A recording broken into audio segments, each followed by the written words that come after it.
bang on 3 o'clock British summertime. The first ball is bowled, and Scotland will take a very gentle signal. Can accumulate. Oh, he's bowled him.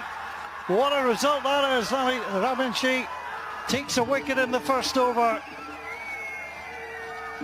Mark Watt plays through the shot again in his mind, but the wicket is gone, and that is an early breakthrough for Nepal. Nepal have still got their tails up, and then he's just chopped on. Yeah, just went for the cut. Yeah, just was over the ball. And again, that looked very hittable indeed. And the first boundary of the afternoon, George Munsey. Way to go.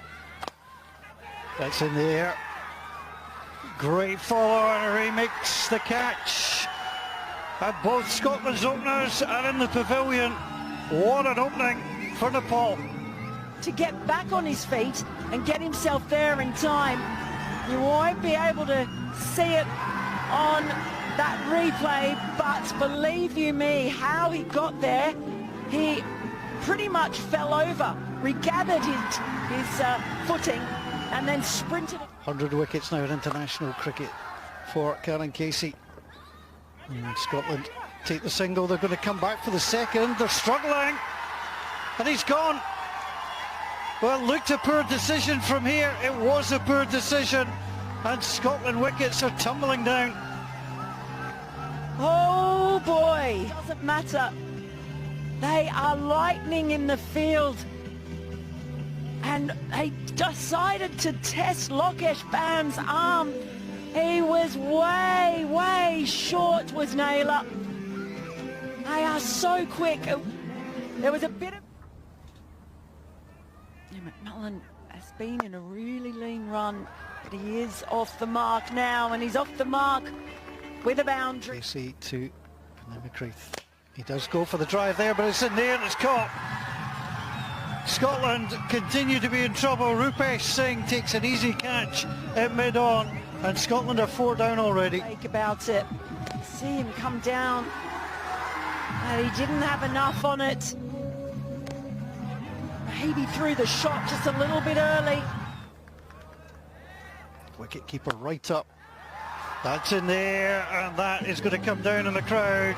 That is a lovely stroke from Randy McMullen, and the first 6 of the game for Scotland.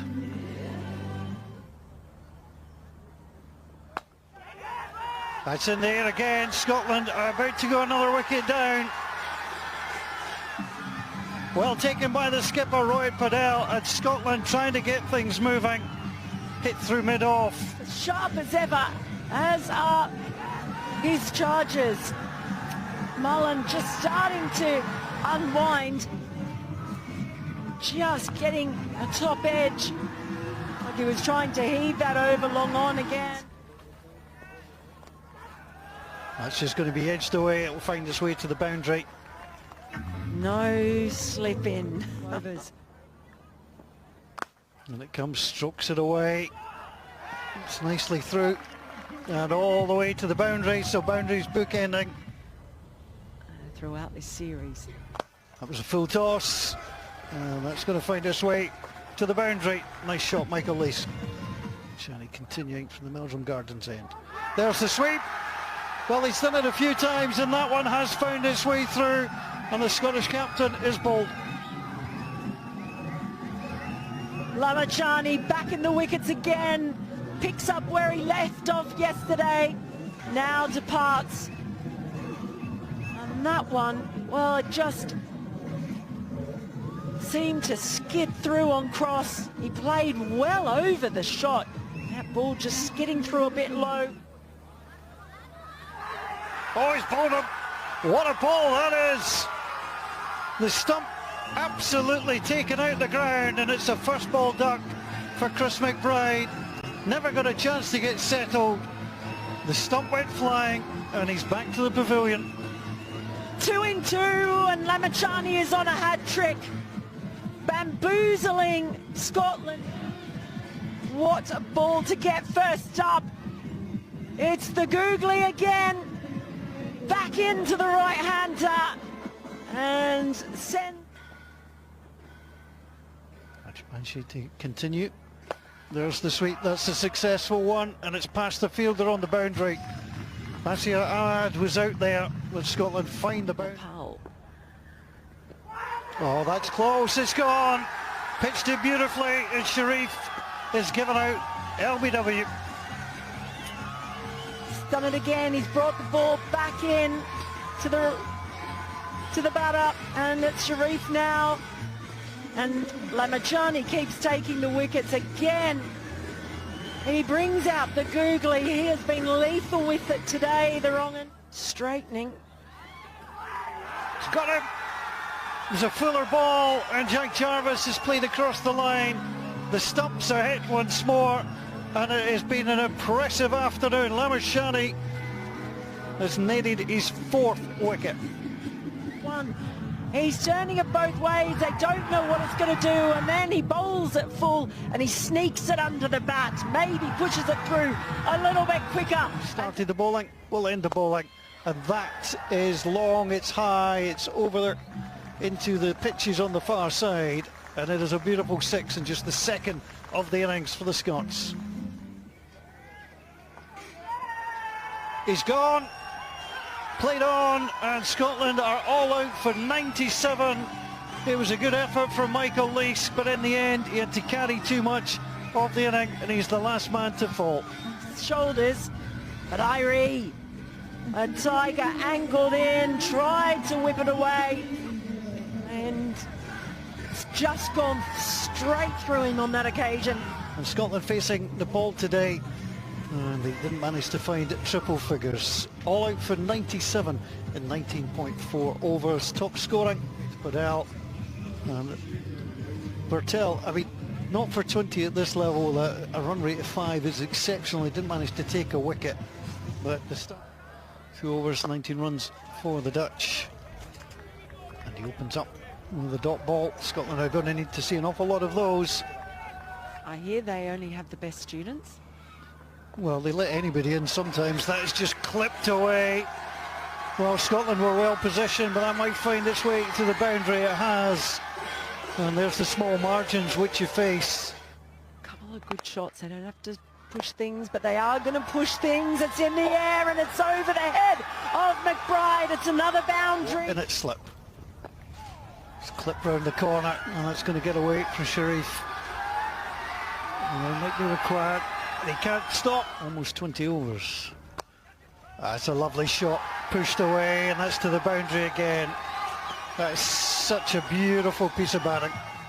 Scotland continue to try and be aggressive. That one's lifted up. It's a chance that's taken. George Munsey takes the catch. The first wicket is down for Nepal, and Scotland make a much needed breakthrough. Bama's gone for 9. Desperately needed it. He was hit for consecutive boundaries, but the next ball, he's just chipped it straight to Munsey. I say straight to him. He had a bit of work to do. Comfortably take. Jarvis in. Bottom! It's a brilliant ball. The stumps go flying. Scotland take their 2nd wicket. Sa is gone for 3. Anil Sa heads back to the pavilion in what an inspired bowling change from Scotland. Being carted around, Jack Jarvis in, he just angles the ball in. I think he's beaten him for pace. Rolled his fingers over, takes out middle stump. Oh, it's gone all the way through, and there's no way Mark Watt's going to stop that. Maybe they could do with a few of them now. Oh, he's got him! Middle stump, uprooted from the ground. The 3rd wicket falls for Nepal. It's a brilliant piece of bowling. The skipper is back to the pavilion, having scored 7. But Safian Sharif adds to his wicket tally. It comes to a screeching halt courtesy of Safian Sharif, knocking flat middle stump. Bang on. So that's all they need. There's a strike. Chasing all the way to the boundary. And it's a lovely shot, just opened up nicely, the first boundary. Scotland could use something similar from Mark Watt. As he played on, he has. He tried to play it through, didn't get there, connected with a pad, and he's gone. Well, I think Mark Watt felt he was hard done by with the previous LBW call. He gets this one just. Knew it wouldn't be long before Watt had something to say. That ball just coming back in. And certainly didn't bounce as high and see it out. Scotland need to get rid of one of them. And they have! It's exactly what Scotland needed, just a little edge to the keeper, and Mark Cross takes the catch. Well, we wondered where the breakthrough was going to come from. Dangerous. Airi gone. It was just a little feather. It was enough though. The outside edge. Good bounce. And 21 to win, 29 to come. There's the bowling off. 29's a brilliant catch. Absolutely sensational. Picked out there by Michael Leask. And Scotland are in this, you know. Oh, watch him fly. Make things happen. That's what Michael Leask does. Today here, another look. Oh, that is absolutely stunning. And an extra couple of points for the reaction. How did he get there? He had absolute springs in his shoes, I think. That was behind him when he grabs it. It's a tremendous piece. Swallow the over. Michael Leask. Now that is thumped, it's in there. Sharif tries to come across for it, and he's got it. It stayed in there a long time, and Michael Leask completes his bowling with a wicket. Tremendous from a Scottish point of view, and there is doubt in the minds of the Nepalese now. Well, he wasn't going to finish his spell without having another say. Tries to go for the big shot. Sharif positioned perfectly, takes it on the run safely, and aren't they delighted? They say over. Well, that's edge. That's going to go all the way for 4, and sometimes you've got to get a little bit of luck, and that was a little bit of luck. Oh boy. The right thing to do. There's the hammer. It's up. It's in the air. Naylor is underneath it, and he takes the catch. There was one man in the outfield, and they found him. We are tied with 2 balls to play. One more required from Nepal to win, but Thagunag's gone. Caught Naylor, bowled Sharif. It is all action, all excitement in Glasgow. They brought up fine leg. So the only fielder out there was Liam Naylor. And with only one fielder out there, thought he could take it on. And it comes, they've pushed it, they've gone for the run. And they've won. They've got through. Scotland came oh so close. It was a wonderful effort from the Scots. But it's handshakes all round. Sandeep Lamichhane. Well, this was Nepal. They started brightly. Kushal looked good. Michael Leask, arguably the standout. He's 2 for 21. Sharif 2 for 13. Really put the pressure on towards the end. Well, it was a cracking game to watch. Scotland's top scorer Michael Leask with 46 from 46 balls, and just shows you the struggle. Cross actually